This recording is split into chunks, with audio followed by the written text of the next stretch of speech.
வந்திருக்கிறாங்க. ஒரு வடமொழியில ஒரு கவியாவது ஒரு பாட்டு பாடி சொல்லி கொடுத்தாங்க நலமா இருக்கிறோமே அப்படின்னு நினைக்கீங்களா? ஹிந்தி பாட்டு பாடணும் அவங்களும் ஆசையா இருக்கு.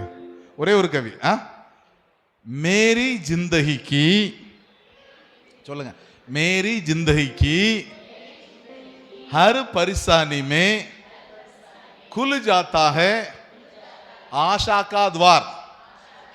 ஆசா அக்கா இல்ல, ஆசா கா துவார்.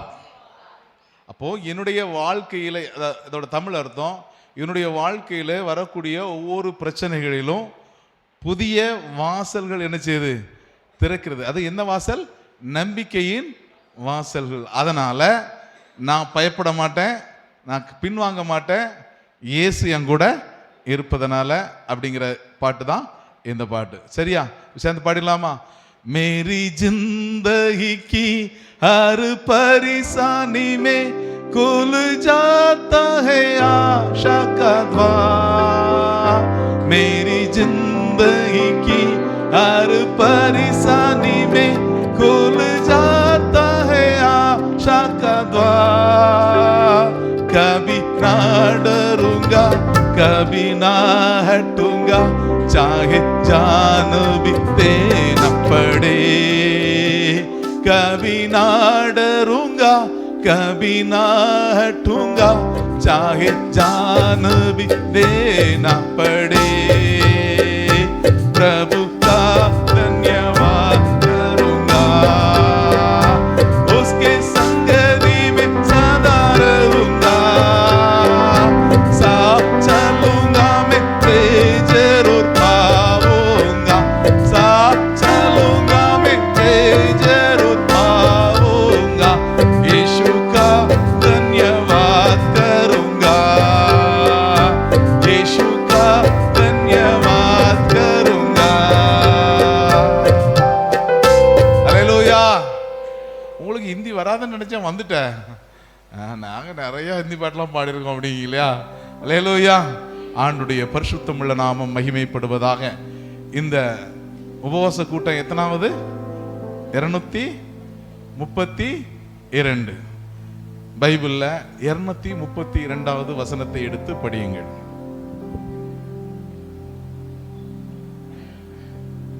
கவுண்ட் பண்ண லேட் ஆகுமோ? சரியா? சரி. ஆதியாகமம் 9ஆம் அதிகாரம் 26வது வசனம். சேமுடைய தேவனாகிய கர்த்தருக்கு ஸ்தோத்திரம் உண்டாவதாக, கானான் அவனுக்கு அடிமையாய் இருப்பான். அல்லேலூயா. இந்த 232வது இந்த உபவாச கூடுகையிலே கர்த்தர் நம்மோடு கூட பேச வாஞ்சிக்கின்ற சத்தியமானது என்னவென்று சொன்னால், இந்த சேம், அந்த காம். சேம் ஆளுகை செய்கிறவனாக இருப்பான், காம் அவனுக்கு அடிமையாக இருப்பான். 2 பேரும் சகோதரர்கள். ஒரு தாய் வயிற்றிலே ஒரு தகப்பனுக்கு பிறந்த பிள்ளைகள். ஏன் இவர்களுக்குள்ளாக இந்த வித்தியாசம்? அல்லேலூயா. எதனால? உங்களுக்கு தெரியாததான் நான் சொல்ல போறேன். இப்ப நீங்க சொல்லுவீங்க பாருங்க அழகா. எதனால? நோவா சொல்லுங்க. நோவா யாரு? அதை இப்படி சொல்லணும். தன்னுடைய தகப்பன் குடித்து படுத்திருக்கும் போது வஸ்திரம் விலகி இருந்ததை கண்டு. இப்ப அடுத்த சொல்லுங்க.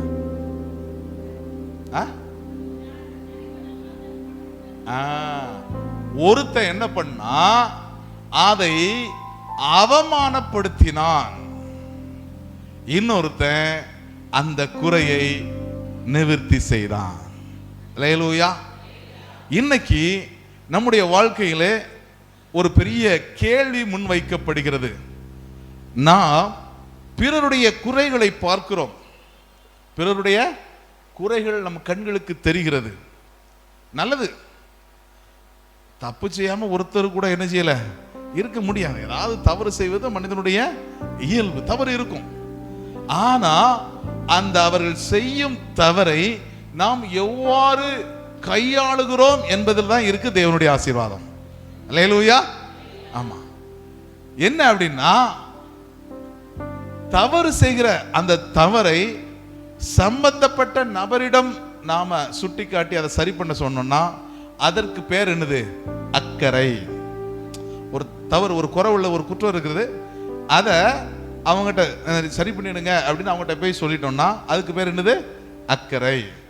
அதை அடுத்தவரிடம் போய் அவன் இப்படி ஆக்கும், அவன் போற போக்கம் சரியில்லை, அவன் பேசுறது சரியில்லை அப்படின்னு சொல்லி நாம சொல்லி அவர்களை கிண்டல் அடித்து பேசணும் என்று சொன்னால் அதுக்கு பேர் பரியாசம். நாம பரியாசம் பண்ணுகிறவர்களாய் இருக்கிறோமா அல்லது அடுத்தவருடைய குறையை சரி பண்ணக்கூடிய அக்கறை உள்ளவர்களாக இருக்கிறோமா? நீங்க எந்த இடத்துல இருக்கீங்கன்னு சொல்லி எனக்கு தெரியாது, கர்த்தருக்கு கண்டிப்பா தெரியும், உங்களுக்கு நல்லா தெரியும். அடுத்தவங்க கிட்ட காணப்படுகிற குறைகளை நாம அவங்ககிட்டயே போய் சொல்லி அதை சரி பண்ணுகிறோமா இல்ல அடுத்தவர்கிட்ட சொல்லி எள்ளி கேவலப்படுத்தி அதை என்ன சொல்ற பரியாசம் பண்ணுகிறோமா? உங்களுக்கு நல்லா தெரியும். என்னமோ உலகத்திலே அவங்க தான் தப்பு பண்ண மாதிரியும் நம்மெல்லாம் யோக்கியர்கள் மாதிரியும் என்ன செய்யக்கூடாது? பேசக்கூடாது. ஒரு பாவமும் செய்யாமல் நன்மையை மட்டும் செய்யத்தக்க நீதிமான் ஒருவர் கூட இல்ல. பைபிள் வசனம் சொல்லிட்டு அப்படி இருக்கும்போது நாம் மற்றவர்களை குற்றவாளிகளாக தீர்ப்பதற்கு என்ன தகுதி இருக்கிறது? அதனாலதான் ஆண்டவர் சொன்னாரு, முதல்ல உன் கண்ணுல இருக்கிற உத்தரத்தை பாருடா, நீ எவ்வளவு பெரிய யோக்கியதை உள்ளவர் என்று உன்னை நீ முதலாவது சோதித்தறி, அப்புறமா உன் சகோதரன் கண்ணில் இருக்க துரும்பு எடுத்து. நம்மகிட்ட அவ்வளவு பிரச்சனைகள் இருக்கும், நாம் மற்றவர்களை குறை சொல்லுகிறதிலே காலத்தை கடத்துகிறவர்களாக இருப்போம் என்று சொன்னால் கர்த்தருடைய ஆசீர்வாதத்தை இழந்து போகிற இடத்தில் இருப்போம் என்பதை மட்டும் நீங்கள் மனதில் வைத்துக் கொள்ளுங்கள். இல்ல எனக்கு கர்த்தருடைய ஆசீர்வாதம் நிறைவா வேணும் அப்படின்னு நீங்க நினைச்சீங்கன்னா, கர்த்தருடைய ஆசீர்வாதம் எனக்கு நிறைவா வேணும்னு சொல்றவங்களாம் கை தூக்குங்க, அல்லேலூயா சொல்லுங்க, அல்லேலூயா. அப்பனா மற்றவங்க குறை உங்க கண்களில் பட்டுனா சம்மந்தப்பட்ட நபர்கிட்ட நேர்ல போயிருங்க. அண்ணா இது எனக்கு தப்பா பட்டது, அக்கா இது எனக்கு தவறாப்பட்டது, சரி பண்ணிடுங்க. அதை சொல்லிட்டீங்கன்னா அவங்களும் தெரிஞ்சிருவாங்க, தேவனுடைய ஆசீர்வாதம் உங்களுக்கு என்ன செய்யும்? உங்களுக்கு மட்டுமல்ல சந்ததி சந்ததியாக கிறிஸ்துவை ஈன்றெடுக்கும் வரைக்கும் வந்து என்ன செஞ்சிடும்? சேர்ந்து விடும். அப்படி இல்லைன்னா நீ சகோதரனாகவே இருந்தாலும் சரி, இல்ல தகப்பன் பெற்ற பிள்ளையாகவே இருந்தாலும் சரி, சாபம் வந்துவிடும். நீ அடிமையாக வாழ வேண்டிய சூழ்நிலை வந்துவிடும். யாரையும் எளிதில் கேவலப்படுத்தி அல்லது குறைத்து மதிப்பிட்டு என்ன செஞ்சிடக்கூடாது? பேசிடக்கூடாது. அது சிறு பிள்ளையாக இருந்தாலும் பெரியவர்களாக இருந்தாலும் யாராயிருந்தாலும் தனக்கு அடுத்தவர்கள் அவங்ககிட்ட ஒரு குறை இருக்கு, தப்பு இருக்குன்னா அதை சரி பண்ணுவதற்கு முயற்சி செய்வோம். அந்த ஆசீர்வாதத்தை பெற்றுக்கொள்வோம். அல்லேலூயா. இந்த 232 நீங்க முக்கியமா ஞாபகம் வைக்க வேண்டியது, நான் குறை சொல்லுவதற்காக அழைக்கப்பட்டவன் அல்ல. குறை சொல்லுவதற்காக அடுத்தவர்களிடம் குறை சொல்லி பரியாசம் பண்ணுவதற்காக அழைக்கப்பட்டவள் அல்ல. அவைகளை சரி செய்து ஆண்டுடைய கரத்திலிருந்து ஆசீர்வாதத்தை சுதந்திரிக்க அழைக்கப்பட்டவன், அழைக்கப்பட்டவள் என்று சொல்லி. அல்லேலூயா, அல்லேலூயா. இந்த சேம் அவன் முதல்ல பார்க்கல. நல்லா கேட்கணும், வசனம் என்ன சொல்லுது? வசனம் என்ன சொல்லுதுன்னா, வசனம் சொல்றதுக்கெல்லாம் நேர்மாறா இவங்க நடக்கிறாங்க. ஒரு வசனத்தை படிக்கலாமா? ஒரு 4 வசனத்தை நம்ம என்ன செய்யலாம்? படிக்கலாம். முதலாவது யாத்திராகமம் 23வது அதிகாரம் 4வது வசனத்தை படிங்க.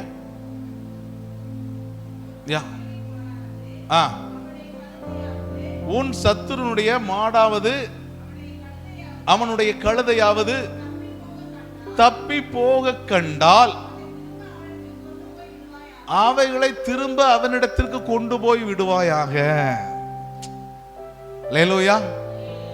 உன்னுடைய எதிரி அவனுடைய மாடாவது ஆடாவது கழுதையாவது ஏதாவது ஒண்ணு தப்பி வழி தவறி போயிட்டு இருக்கியா, அவனுக்கு வேண்டியதுதான் போட்டும், நாள போட்டும், என்ன பாடுபடுத்தினான், போய் தொலையட்டும், அவன் செல்வமெல்லாம் போட்டும் அப்படின்னு நினைக்க கூடாதான்.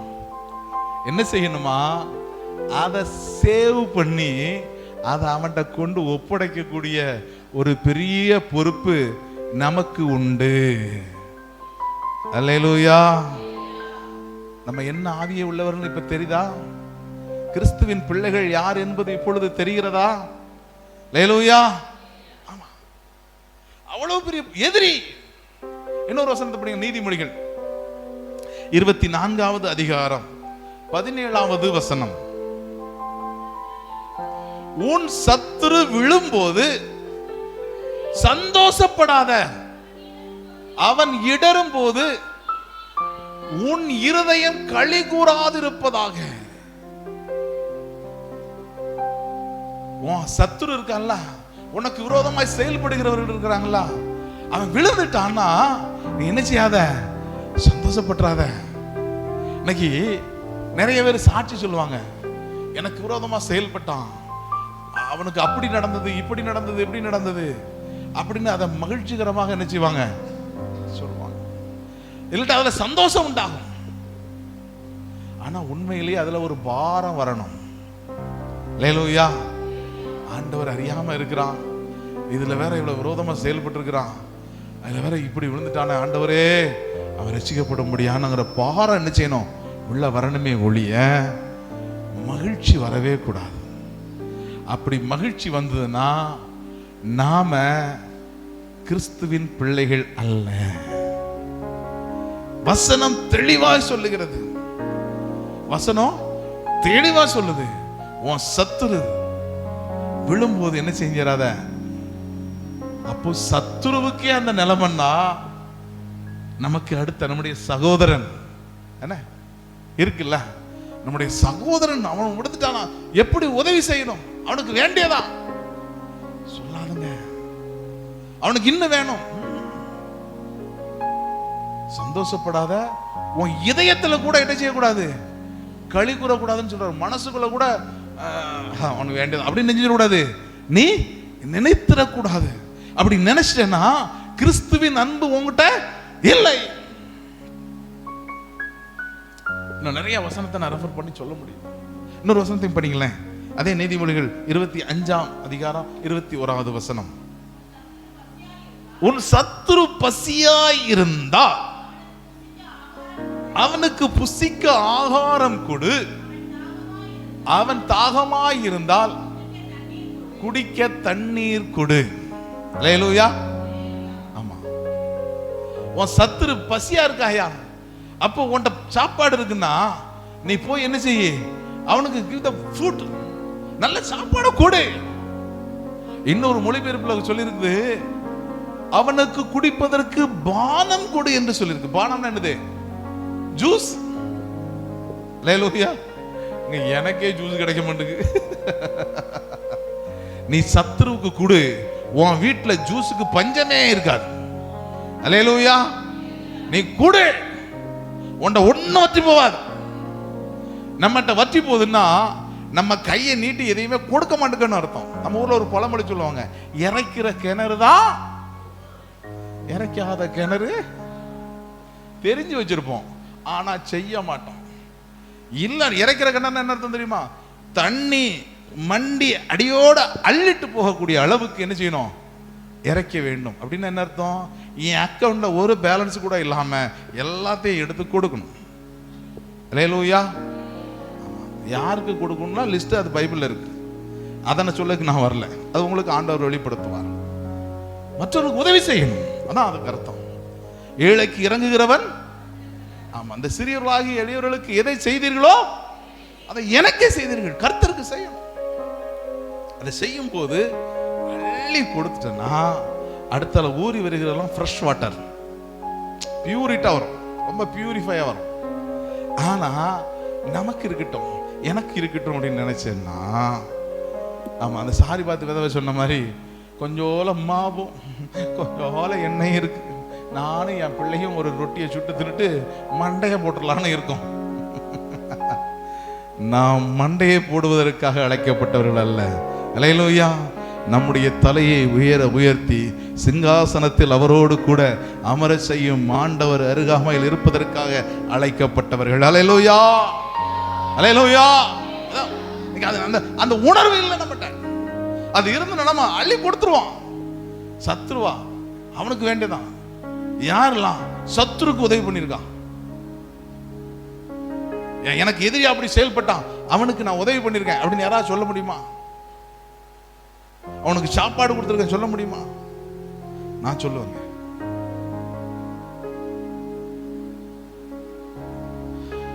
அதை செஞ்சிட்டீங்கன்னா வாழ்க்கையில ஆசீர்வாதத்தின் ஊற்று பெருசா திறக்கப்பட்டு நினைச்சுக்கிடுங்க. அல்லேலூயா. வந்துகிட்டே இருக்கும். நீ சத்துருக்கே ஆகாரம் கொடுத்துட்டேன்னா பக்கத்து வீட்டுக்காரருக்கு கண்டிப்பா கொடுத்துருவேன், ஏழை எளியவருக்கு கண்டிப்பா கொடுத்துருவேன். அப்போ உன்கிட்ட எந்த குறை இல்லாம இருக்கணுங்குது தேவனுடைய சித்தமாயிரும். அதனால ஒன்று குறைவில்லாமல் நீங்க தொட்டது எல்லாம் தொடங்கும், நீ கை வச்சதெல்லாம் ஆசீர்வதிக்கப்படும், எல்லாம் ஊற்றி வந்துகிட்டே இருக்கும்.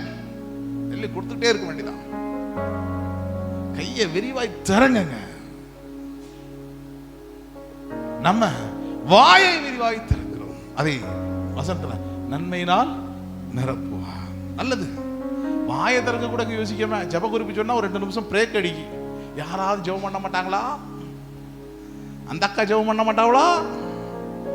சொல்லுக்கு மட்டும் ஜெபம் பண்ணிடணும். வாயை விரிவாய் தர.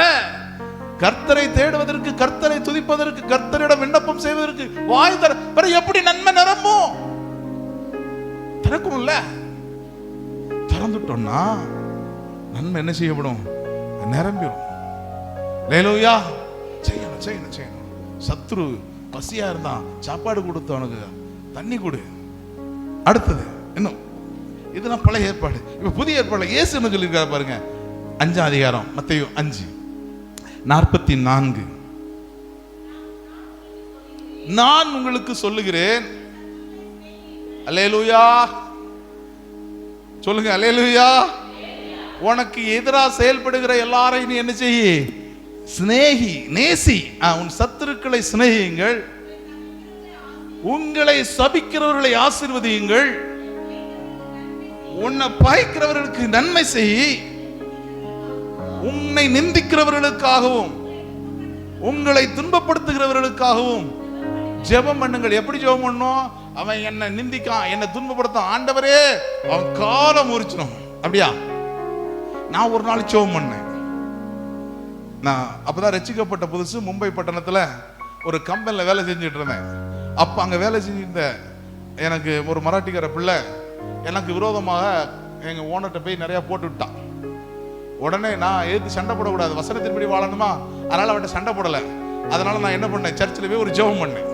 என்ன ஜெபம் பண்ணேன்? ஆண்டவரே அவன் நாளைக்கு வரும்போது நான் தேவனுடைய பிள்ளை என்பதை அவள் அறியும்படி அவள் காலை முறித்து விடும் ஆண்டவரே. அல்லேலூயா. நல்லா இருக்குல்ல? இதே நான் ரட்சிக்கப்படலாம் என்ன பண்ணிருப்பேன், ஒரு கட்டை எடுத்து அவ காலை நானே முறிச்சிருப்பேன். என்ன அந்த வேலையை தான் செஞ்சிட்டு இருந்தேன். பண்ணது பூரா ரவுடித்தனம். ஆமா, ஆண்டவர் கிருபையா என்னை ரட்சித்ததனால என் ஜெபம் என்ன செஞ்சுட்டு அந்த ரவுடி பொறுப்பை யார் கையில ஒப்படைக்கிறேன்? அல்லேலூயா. ஆமா, இயேசு பெரிய ரவுடி சண்டி. அவர் நமக்கு அடியாள். இன்னைக்கு நிறைய பேர் என்ன பண்றாங்க, ஆண்டவரே அவ கதையை முடிச்சிடும். ஆமா, அவர் கூலிப்பட தலைவன் அவர். அல்லேலூயா. ஆமா, நான் அந்த மாதிரி பொறுப்பு அவர்கிட்ட ஒப்படைச்சேன். அவர் காலை முறிச்சிட்டாரு. மறுநாளே நடந்ததுங்க, முறிந்தது என் கால். அல்லேலூயா. உண்மை. 22 நாள் காலை கட்டி இப்படி தூக்கி விட்டாங்க, அசைக்க கூடாது. அப்பதான் உணர்ந்தேன், நான் உபத்திரவப்பட்டது நல்லது, அதனால உம்முடைய பிரமாணங்களை நான். அவருடைய பிரமாணம் என்னதையா? தன்னை சபிக்கிறவனையும் நிந்திக்கிறவனையும் எதிர்க்கிறவனையும் நம்மளை துன்பப்படுத்துறவனையும் ஆசீர்வதிக்கிறது, அவங்களுக்காக அவங்க நல்லா இருக்கணும்னு ஜெபிக்கிறது. இப்பதான் அந்த மண்டைக்கு ஏறுது. ஆனா நம்ம என்ன செய்யறது? பொறுப்பு ஒப்படைச்சது. ஆண்டவர் உமக்கு கண்ணிலையா, நீரே பார்த்துக்கூட அவ கதையை முடிச்சிடும். ஆமா, இவங்க அடியாள் அவரு. இன்னைக்கு நிறைய ஆண்டவர் யாருன்னே தெரிய மாட்டேங்குது. அவர் எப்படிப்பட்டவர்னு தெரிய மாட்டேங்குது. இவங்க டியூட்டி எல்லாம் அவர்கிட்ட ஒப்படைச்சிடுறது. யாரு? அவ என்ன ரொம்ப திட்டு, அவ கதையை பார்த்துக்கிடும். நல்லா கேட்டுடுங்க, நம்முடைய ஆண்டவர் பதிர் செய்கிறவர் தான். ஆனா நம்ம யோசிக்கிறபடி, நம்ம எண்ணுகிறபடி, நம்ம ஆலோசனையின்படி செய்கிறவர் அல்ல. நாம அவருக்கு ஐடியா கொடுக்க வேண்டிய அவசியம் அல்ல. யார என்ன எப்படி செய்யணும் அவருக்கு தெரியும். ஆனா அதுக்காக நீர் அப்படி செய்ய இப்படி செய்யும் நம்ம சொல்ல வேண்டியது இல்ல. அதை விட பெரிய ஐக்கியத்தனம்லாம் பண்ணிட்டு நம்ம உள்ள வந்திருப்போம். அல்லேலூயா. அதுக்கு உண்டான பழிவாங்குதல் ஓண்ட நடந்திருக்கலாம் இல்லையா? வேற எப்படி நீ செய்யறத அவரு கேட்பாரு? எத்தனை பேரை அடிச்சு காலம் முடிச்சிருப்ப, அதுக்காண்டி எத்தனை பேரை திட்டி இருப்ப, அதுக்காண்டி திட்டும்படி அந்த அம்மாவை அல்லது அந்த ஐயாவை ஆண்டவர் ஏற்படுத்தி இருக்கலாம் இல்லையா? வேற எப்படி நீங்க அவங்களுக்கு காலம் முறிக்கலாம், கையை முறிக்கலாம், அவங்களுக்கு எதுவும் நடக்க மாட்டேங்குன்னு சொல்ல முடியும்? நீதிமானுக்கு பூமியில சரி கட்டப்படும். அப்படி சரி கட்டப்படுவதற்கு நியமித்த பாத்திரமா இருக்கலாம் அவங்க. ஆனா அதெல்லாம் நினைக்காம என்ன திட்டான், எனக்கு விரோதமா செயல்பட்டுட்டாங்க, எனக்கு விரோதமா, ஆண்டவரே அப்படி. அவர் நீதியாய் நியாயம் செய்கிறவர். அல்லேலூயா. ஆமா, நியாயத்துக்கு ஜெயம் கிடைக்கும் வரைக்கும் நெறிந்த நாணலை முறியாமலும் மங்கி எரிகிற தீயே அணையாமலும் இருக்கிற தேவன். அவ்வளவு பர்டிகுலரா பெர்ஃபெக்டா செய்யக்கூடிய ஆண்டவருங்க நம்முடைய ஆண்டவர். சரியா? இன்னொரு வசனத்தை கூட படிச்சிடலாம. ரோமர் 12ஆம் அதிகாரம் 20வது வசனம். அன்றியும் இதுல வரும், இதுல பானம்னு வரும், படிங்க.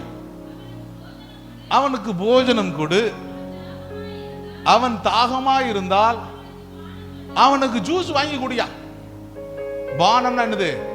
தண்ணீர் வேற, பானம் வேற. ஜூஸ் லெமன் ஜூஸா இருக்கலாம். நம்ம ஊர்ல பானக்கரைன்னு சொல்லுவாங்களா, பானக்கரைன்னு சொல்லுவாங்களா? அப்படின்னு என்ன அர்த்தம்? பானையில வைக்கிறது இல்ல, பானம் கரம், பானம் குடிக்கிற ஜூஸ் தான் அது. ஜூஸ் வாங்கி கொடுங்க. இப்படி கொடுத்தீங்கன்னா அந்த ஆசீர்வாதம் நிச்சயமாக உங்கள் சிரசின் மீது தங்கும். அல்லேலூயா. இதுவரை கொடுக்கட்டா பரவாயில்ல, இனிமேல் எனக்கு விரோதமா என்னை நிந்திக்கிறவங்க, என்னை துன்பப்படுத்துறவங்களுக்காண்டி நான் ஜெபிப்பேன், அவங்களுக்கு உதவி செய்வேன், அவங்களுக்கு சாப்பாடு கொடுப்பேன், அவங்களுக்கு என்னால் முடிஞ்ச உதவி செய்து தேவைப்பட்ட ஜூஸும் வாங்கி கொடுப்பேன்னு சொல்றவங்க மட்டும். அல்லேலூயா, அல்லேலூயா. Super super super. ஆண்டவர் எவ்வளவு சந்தோஷப்பட்டுப்பாரு தெரியுமா? இதெல்லாம் பிசாசு தலையில வாங்கி சுத்தியெல்லாம் அடிக்கிற மாதிரி இருக்கும். அல்லேலூயா. நம்ம வசனத்தை எவ்வளவுக்குள்ள ஃபாலோ பண்றோமோ அவ்வளவுக்குள்ள பிசாசு என்ன செய்வான்? பயந்து நடுங்குவான். So follow in Jesus. இயேசுவை பின்பற்றுகிறவர்கள் நாம், வசனத்தை கை கொள்ளுகிறவர்கள் நாம். சரியா? இப்போ இந்த சேம் வரும், சப்ஜெக்ட்டுக்கு வரும் இல்லையா? இப்போ இந்த சேம் இருக்கார்ல, சம்பவம் என்ன நடந்தது? என்ன சம்பவம்? எல்லாத்துக்கும் தெரிஞ்சது தானே? ஆமா, எல்லாத்துக்கும் தெரிஞ்ச சம்பவம். நோவாவை பார்த்து ஆண்டவர் என்ன செய்வாரு? நோவாவுக்கோ, அது வசனத்தை வாசிங்க, 8:6 ஆதியாகமம் 8:6 நோவாவுக்கோ கர்த்தருடைய கண்களில் கிருபை கிடைத்தது. அல்லேலூயா. ஐயா, நீ அவமானப்படுத்துகிறியே, அவர் யார் தெரியுமோ? நீ கேவலமாக பேசுகிறாயே, அவர் யார் தெரியுமா? தேவனுடைய கண்கள்ல கிருபையை பெற்றவன். அல்லேலூயா, அல்லேலூயா. இன்னைக்கு நிறைய பேரு அவர் யாருன்னு தெரியாது, அவருடைய கரண்ட் பொசிஷனை வச்சு ஒரு டிசிஷன் எடுத்துருவாங்க.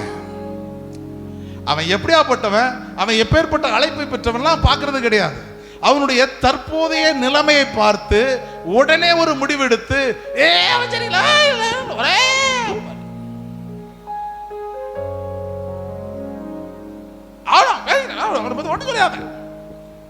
என்ன சொல்றது,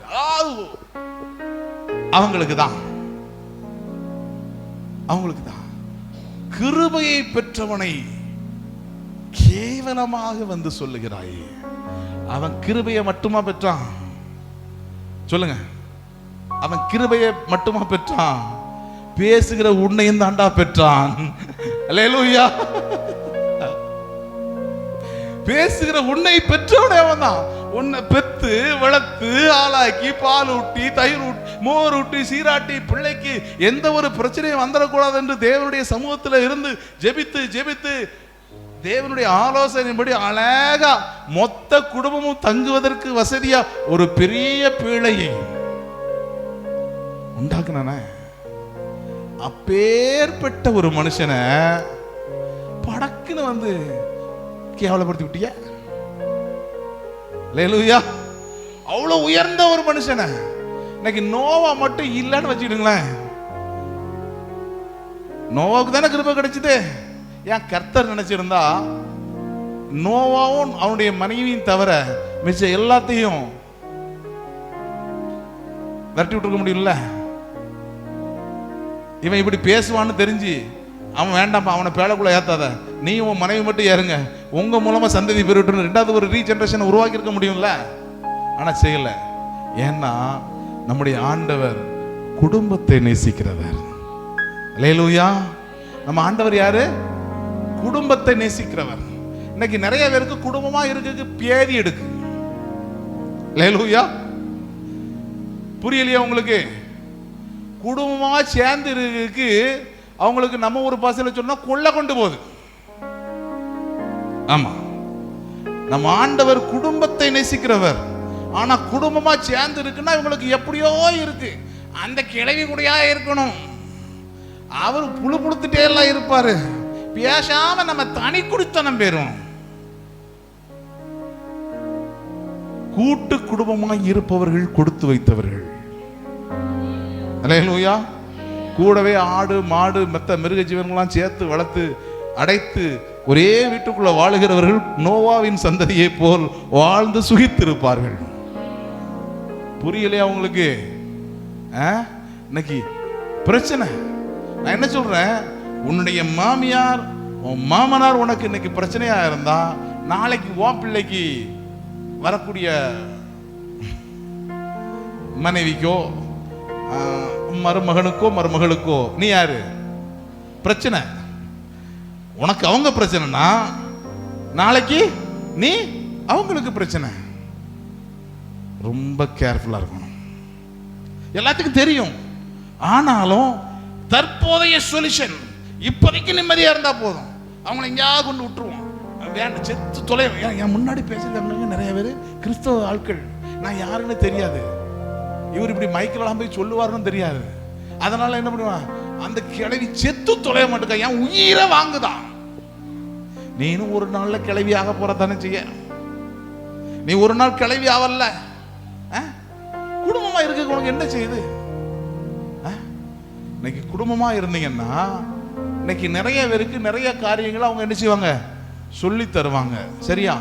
உண்மையை மட்டும் சொல்லணும், உண்மையை மட்டும் சொல்லணும். இப்போ கேட்க போறேன், ஒரே கேள்விதான்.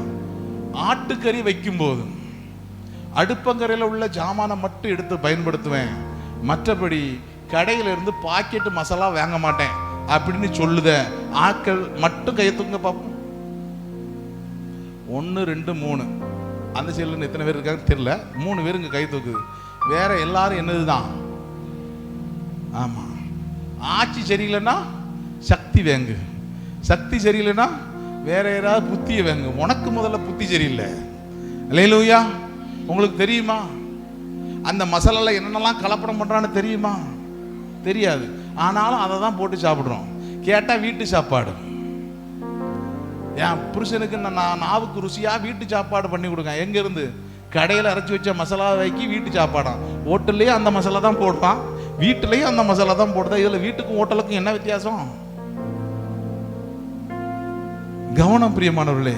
நான் இன்னைக்கு ஒரு கிளிப் பார்த்தேன். அதுல இருந்து இந்த காரியத்தை நம்ம சபையார்கிட்ட விழிப்புணர்வா கொண்டு போகணுங்கிற எண்ணம் எனக்கு வந்துச்சு. என்ன அப்படின்னா, அந்த மசாலா பேக் பண்ணப்படும் போது நீங்க வேற ஒன்றும் சந்தேகமே வேண்டாம், நல்ல மிளகாவை காய போட்டு பொடியா திரிச்சு கொஞ்ச நாள் வைங்க, அதுல என்ன விழுந்துரும்? வண்டு விழுந்துரும், பூச்சி வந்துடும். அதே மாதிரி எந்த பருப்பு வகைகளை இப்போ திரிச்சு வச்சாலும் பூச்சி விழுந்துடும். நான் இந்த கருஞ்சீரம் வாங்கி வச்சேன். இந்த கருஞ்சீரம் பார்த்துக்கிடுங்க, வாயில் கடிச்சாலே நாக்கு மரத்து போகிற மாதிரி இருக்குது அதோடைய எஃபெக்ட்.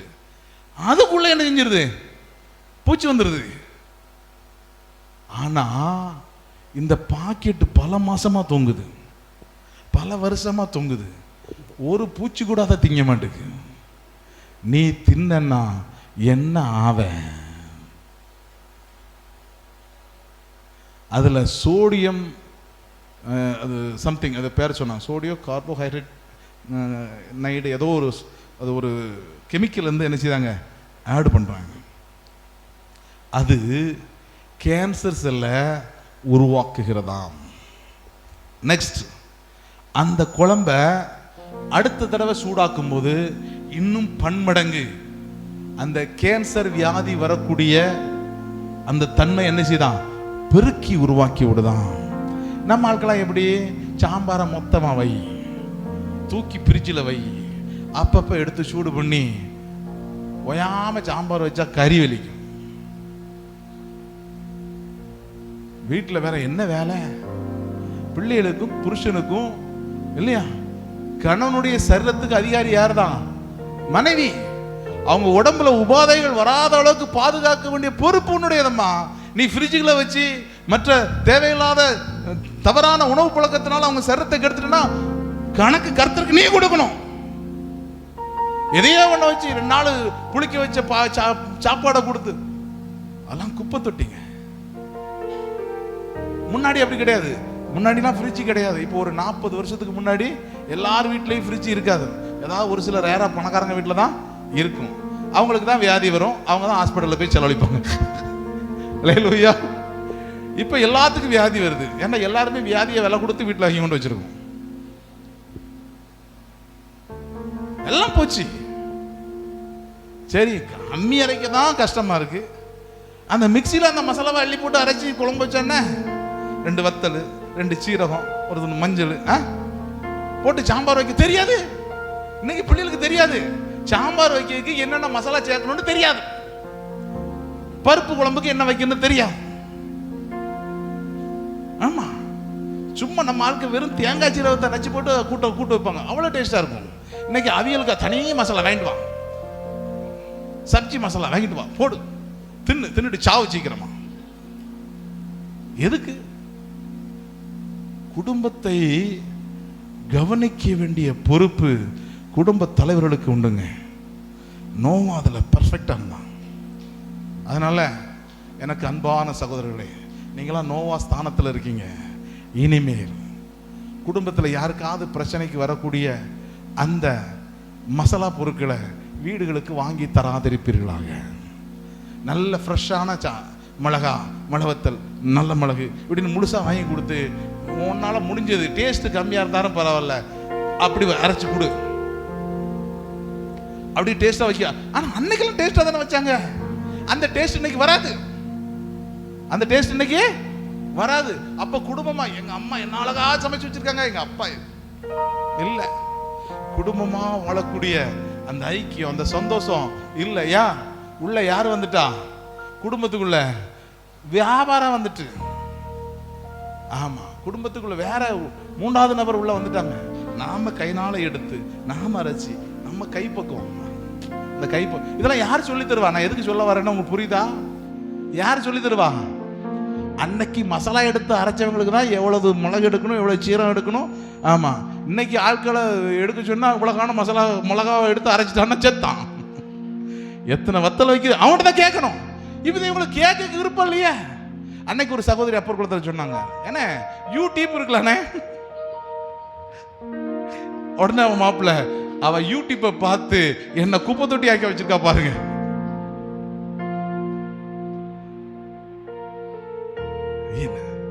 தெரியுங்க எதுக்கு அவங்க கைப்பக்குவம், எவ்வளவு கொதி வரும்போது எதை எப்போ போடணும் அப்படி சொல்லி கொடுப்பாங்க. அவங்ககிட்ட கேட்டு கற்றுக்கொள்ள வேண்டிய காரியங்கள் நிறைய உண்டு. ஆனா எதையுமே கற்றுக்கொள்ளாமல் அவங்கள விட்டு தூர போய் தனியா இருந்து என்னால முடியாத, உன்னால முடியாது, தனியா இருக்குன்னு யாரெல்லாம் ஆசைப்படுதியோ, நீ என்ன பண்றன்னா உனக்குன்னு ஒரு குழியை தோண்டி தனியாவே போய் படுத்துக்க, யாரும் வேண்டாம்.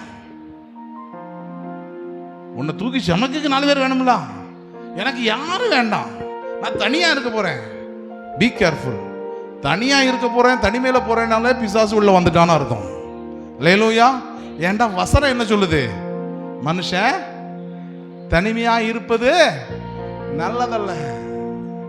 தனிமையா இருக்கிறது நல்லதல்ல. அதனால பிள்ளைங்க தனியா போய் நோண்டிட்டு இருக்காங்களா, கவனம். பசங்க தனியா போய் கனவு கண்டுட்டு இருக்கான, கவனம். தனியா உட்கார்ந்து யோசிச்சுட்டு இருக்கான, விட்டுறாதவன. தனிமையில விட்டு விடாதீர்கள். அது சத்துருவின் என்ன சொல்ல தொழிற்சாலை என்று ஒரு அந்த இங்கிலீஷ் பழமொழி சொல்லுது. தனிமையா இருக்கக்கூடிய மூளை பிசாசுடைய தொழிற்கூடம் என்று அந்த பழமொழி சொல்லுது. அதனால தயவு செய்து தனிமை வேண்டாம். பரிசுத்தவான்களோடு ஐக்கியம். ஒன்று தனியா இருந்தா தேவனோடு கூட இரு, இல்ல பரிசுத்தவான்கள் ஐக்கியத்தோடு கூட குடும்பத்தோடு இரு. ஏன்னா எப்போதும் பரிசுத்தவான்கள் ஐக்கியம் கிடைக்காது. அதனால என்ன செய், உன் குடும்பத்தோடு கூட பிள்ளை குட்டியோட அப்படி சந்தோஷம் விளையாண்டு. இன்னைக்கு பிள்ளைய அன்புக்கு ஏங்கி இன்னைக்கு வாலிப பிள்ளைகள் நிறைய வழித்தவறி போய் கொண்டிருக்கிறது. பிரியமானவர்களே, வாலிப பிள்ளைகள் போனா பரவாயில்ல, சிறு பிள்ளைகள் போய் கொண்டிருக்கிறது. எங்க வீட்டுல எங்க அப்பா அம்மா என்ன கவனிக்க மாட்டாங்க, வழித்தவறி போய் கொண்டிருக்கிறது. ஏன் பிள்ளை மேல நீ கேர் எடுக்க மாட்டேங்க. ஆனா நம்ம சொல்லிக்கிடுறோம், நான் நோவாவின் சந்ததி, சேமின் சந்ததி. எப்படி? அப்படி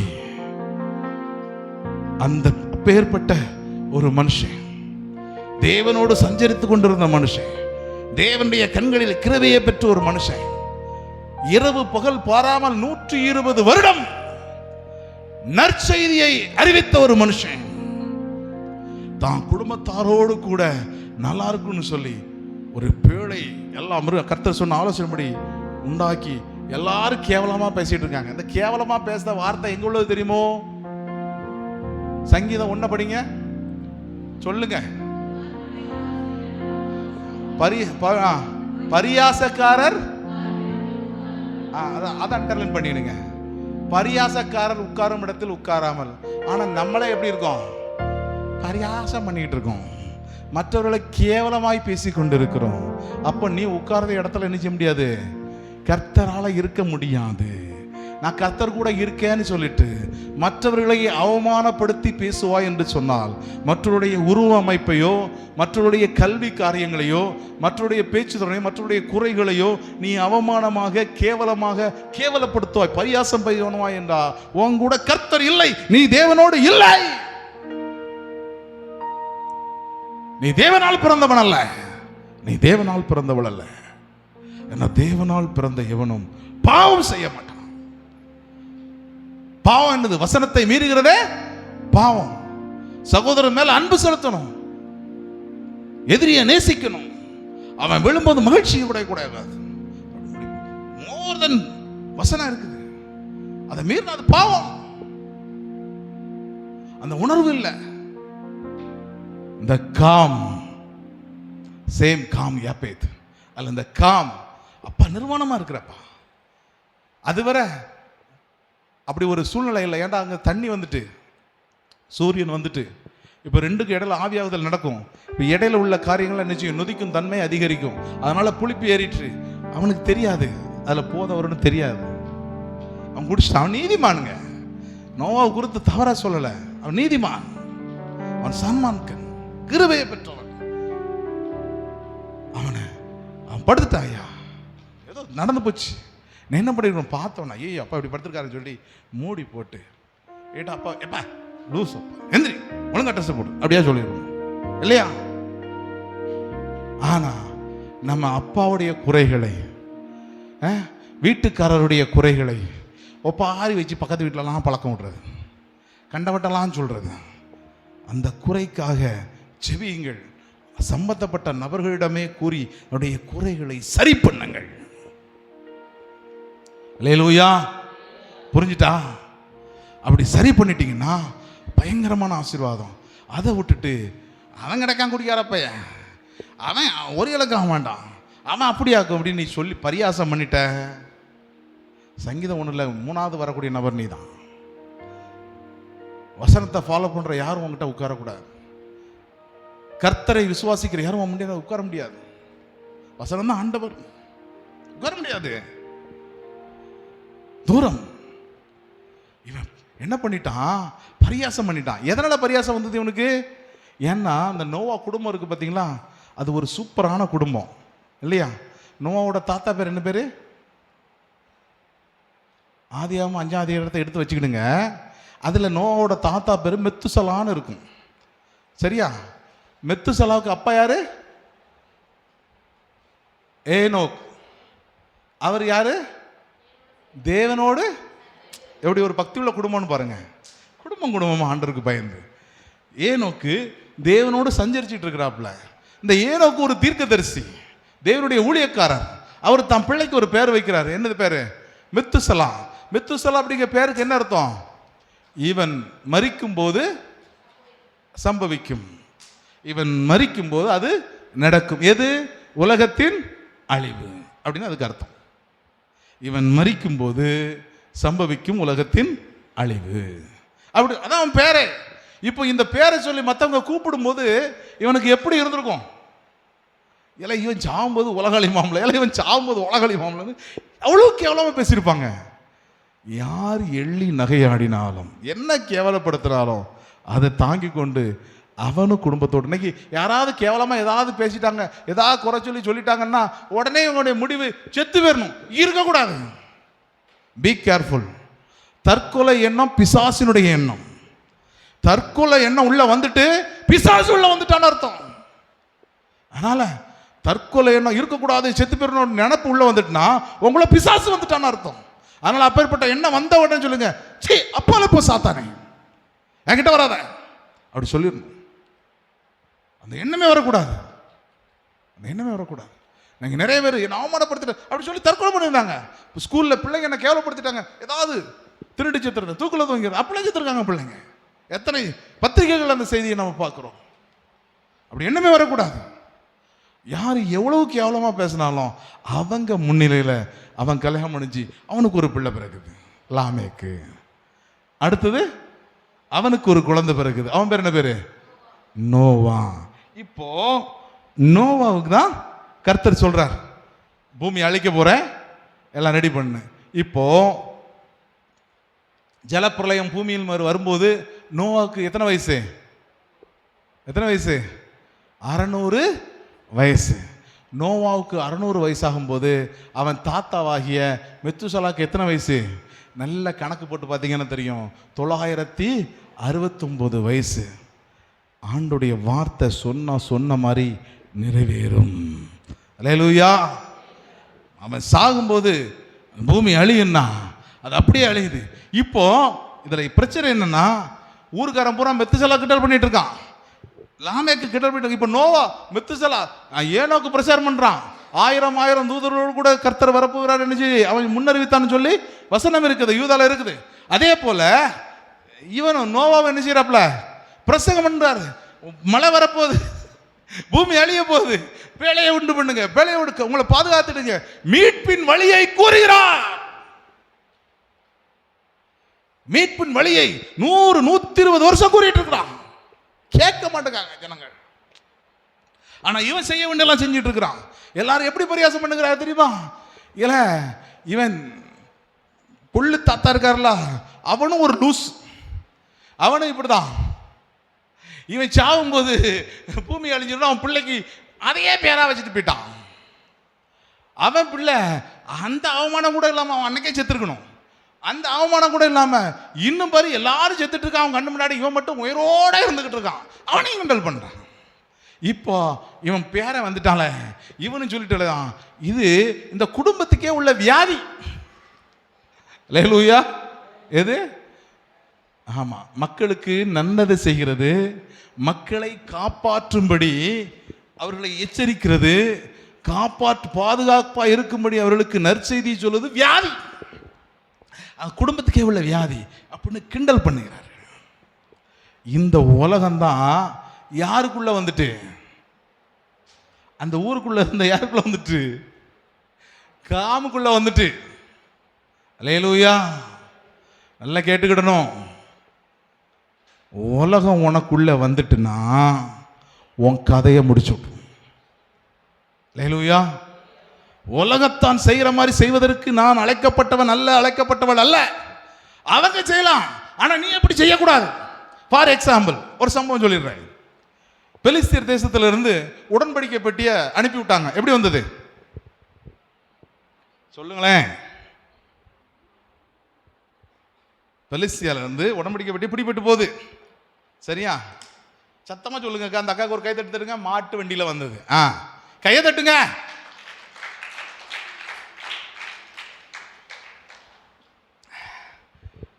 அவன் மாட்டு வண்டியில் அனுப்புனா அவனுக்கு இருந்த வாதெல்லாம் நின்று போச்சு. அல்லேலூயா. இப்போ இவன் மாட்டு வண்டியில கொண்டு வரான். மாடு மிரளுது, பெட்டி சரியுது. போய் ஊசா போய் என்ன செய்யறான், பிடிக்கிறான். வாங்கி ஒற்றை அடி காலி. ஏன் பெட்டி சரிஞ்சதை பிடிச்சது தப்பா? ஹலோ, அந்த சம்பவம் படிக்கும்போது ஏன் ஆண்டவர் இப்படி செஞ்சாருந்தான் நமக்கு தோணுமா தோணாதா? நிறைய பேருக்கு தோணும். உங்களுக்கு தான் பதில் சொல்லுதேன். நல்லா கேட்டுடுங்க. அவன் உலகத்தான், அவன் செய்யலாம். ஆனால் நமக்கு ஒரு ரூல் உண்டு. உடன்படிக்கை பெட்டிய இன்னார் தான் சுமக்கணும். அல்லேலூயா. லேவியர்கள், ஆசாரியர்கள் தான் உடன்படிக்கை பெட்டியை சுமக்கணும். அதை விட்டுட்டு வாய்ஸத்துக்கு அவன் செய்கிற மாதிரி நீ செஞ்சுக்க கொண்டு வந்தெல்லாம் நினைச்சா மவளை செத்த. உனக்குன்னு சட்டத்திட்டங்கள் இருக்கு, ஆண்டவர் நிர்ணயித்து கொடுத்திருக்கிறார், பிரமாணங்களை கொடுத்திருக்கிறார். அதை ஃபாலோ பண்ணாம இவன் அவன் செஞ்ச மாதிரி செஞ்சிட்டான். வந்தது வேண ஊசா காலி. உலகம் உள்ள வந்துட்டு நீ யாரா இருந்தாலும் சரி, உன் பார்வைக்கு நீ நன்மை செஞ்ச மாதிரியே தெரிஞ்சாலும் சரி, சாவ கவனம். உலகம் உள்ள வரக்கூடாது, உலகம் உள்ள வந்துடவே கூடாது. உலகத்தை செய்கிற மாதிரி நமக்கு தேவன் என்ன சொல்லியிருக்கிறாரோ அப்படி செஞ்சா போதும். அதுக்கு மேலே நீ புதுசாக ஒன்றையும் என்ன செய்யண்டாம். அவர் சொன்னபடி செஞ்சா போதும். எதையாவது செய்தனை இழுத்து போட்டு கிடக்கக்கூடாது. முடிஞ்சிச்சு. ஆனால் அதுக்கப்புறம் ஓபேத் ஏதோமோட வீட்டை ஆண்டவர் ஆசீர்வதிச்சார். அப்புறம் எப்படி கொண்டு வராங்க உடம்பு பிடிக்கப்பட்டிய? தாவீது நடனமாடி ஆசாரிகளை தூக்கிட்டு வராங்க, மகிமையாய் கூடாரத்துக்குள்ள கொண்டு வச்சாங்க. அப்போ ஏதாவது நடந்ததா? இல்லை. அப்போ நமக்குன்னு சில சட்டத்திட்டங்கள் உண்டு, அதை ஃபாலோ பண்ணிட்டோன்னா பிரச்சனை இல்லை. இப்போ இவனுக்கு உலகம் வந்துட்டு அது அப்படியே இருக்கு. அதனால தான் பெத்த அப்பான்னு பார்க்கல, அவரால் தான் உயிரோட இருக்கான். நல்லா கேட்கணும். நோவா இல்லை, காம் உயிரோட குடும்பமா இல்லை. நோவா நிமித்தம் அந்த குடும்பம் பாதுகாக்கப்படுகிறது.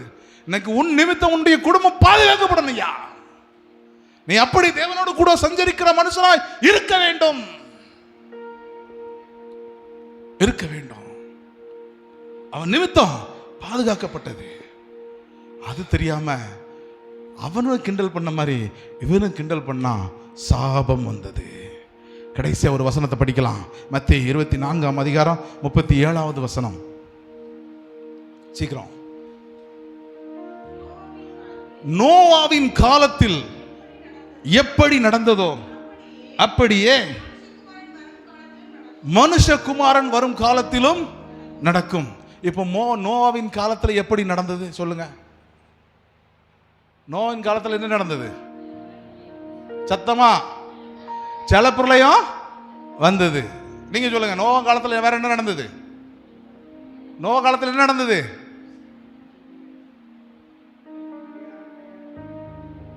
எல்லாரும் புசிக்கவும் குடிக்கவும் அவங்க இஷ்டத்துக்கு நடந்துகிட்டு இருந்தாங்க. ஜலப்பிரளயம் வந்து எல்லாத்தையும் வாரி கொண்டு போச்சு. நம்ம எப்பவுமே பேதுருவை பற்றி பேசும்போது அவன் மறுதளிச்சது தான் ஃபஸ்ட்டு ஞாபகத்துக்கு வரும். அப்படி தானே? பேதுருன்னா சண்டே ஸ்கூல் பிள்ளைகளுக்கு படக்குன்னு சொல்லும் 3 தரம் பேதுருன்னா. ஆனால் பேதுருன்னா ஆண்டவருக்காக போட்டை கொடுத்தவன், ஆண்டவருக்காக மீன் வலையெல்லாம் விட்டுட்டு வந்தவன், ஆண்டவருக்காக வைராக்கியமாக எதுக்குனாலும் முன்னாடி ஓடினவன் அப்படிங்கெல்லாம் ஞாபகத்தில் நம்ம ஆட்களுக்கு வராது. இங்கேயும் அதை மாதிரி தான் நீங்கள். அல்லேலூயா. என்னடா நோவாவின் காலத்தில் என்ன நடந்தது தெரியுமா? நோவாவின் குடும்பம் பாதுகாக்கப்பட்டது. சொல்லுங்க, கையை வசதி சொல்லுங்க. நோவாவின் காலத்தில் நோவாவின் குடும்பம் பாதுகாக்கப்பட்டது. மனுஷ குமாரனுடைய காலத்திலும் அப்படியே நடக்கும். அப்படின்னா என்ன அர்த்தம்? நோவா ஆண்டவர் சொன்ன நற்செய்தியை தேசமெங்கும் போய் சொல்லிக்கிட்டே இருந்தான். அல்லேலூயா. நோவா தேவன் தனக்கு கொடுத்த அந்த நற்செய்தியை மக்கள் மறுதலித்தாலும், மக்கள் அவமானப்படுத்தினாலும், மக்கள் கேவலமாக பேசினாலும் பொருட்படுத்தாது தினமும் ஓடி ஓடி 120 வருஷம் நீதியை பிரசங்கித்தவனாகிய நோவா என்று வசனம் சொல்லுகிறது. சோர்ந்து போகல, ஓடி ஓடி ஓடி ஓடி எல்லா இடமும் போய் நீங்க பாதுகாக்கப்படணும், பேழையை உண்டு பண்ணு, பேழையை உண்டு பண்ணு, பேழையை உண்டு பண்ணு. இன்னைக்கு மனுஷகுமாரனுடைய காலம். நீ உன் குடும்பம் பாதுகாக்கப்படணும். இயேசுவை ஏற்றுக்கொள், இயேசுவை ஏற்றுக்கொள், இயேசுவை ஏற்றுக்கொள். தட்ஸ் a பேழை. பாதுகாப்பின் அரணவர்தான். பாதுகாக்கப்படணும். கேவலமா பேசினாலும் சரி, அநியாயமா பேசினாலும் சரி, அவதூறா பேசினாலும் சரி, எப்படி வேணாலும் சொல்லிட்டு போட்டோம். நீ செய்யக்கூடிய வேலை என்னது சொல்லுங்க. இயேசுவை எல்லா இடமும் போய் சொல்லணும். எத்தனை பேர் சொல்லிட்டு இருக்கீங்க? எத்தனை பேர் சொல்லிட்டு இருக்கீங்க? அப்படி சொல்றவன் குடும்பம் எல்லாம் கையை தட்டி அல்லேலூயா. யாரெல்லாம் இயேசு கிறிஸ்து என்கிற அந்த நற்செய்தியை தேசமெங்கும் எடுத்து சொல்கிறார்களோ அவர்கள் குடும்பம் பாதுகாக்கப்படும். எப்படி நோவாவின் காலத்தில் நோவாவும் அவருடைய பிள்ளைகளும் அவருடைய மருமக்களும் அவருடைய மனைவி பாதுகாக்கப்பட்டார்களோ அப்படியே இன்றைக்கு இயேசு கிறிஸ்துடைய சுவிசேஷத்தை எடுத்து சொல்லுகிற எல்லாருடைய குடும்பமும் பாதுகாக்கப்படும்.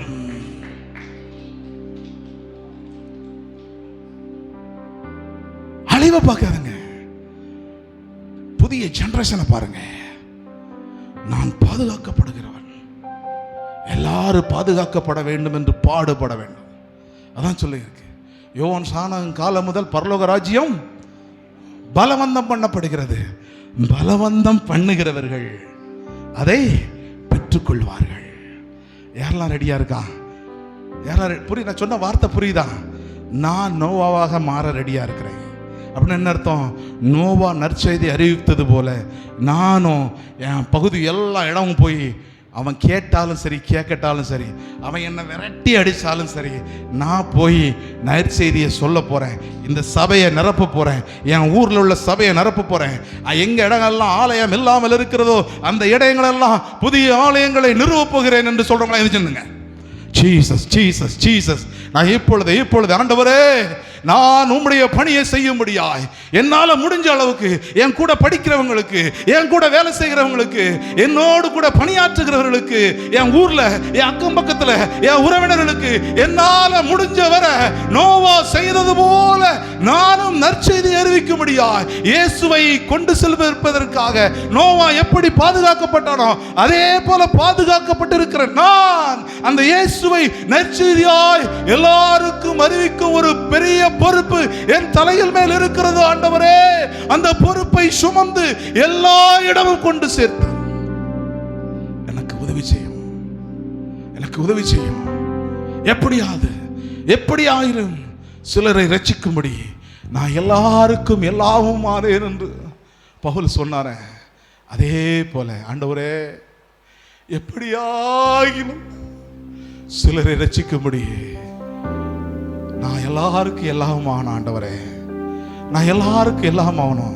எல்லாரும் நம்முடைய வலது கரத்தை உயர்த்தி, ஆண்டவரே என்னை எடுத்து பயன்படுத்தும்.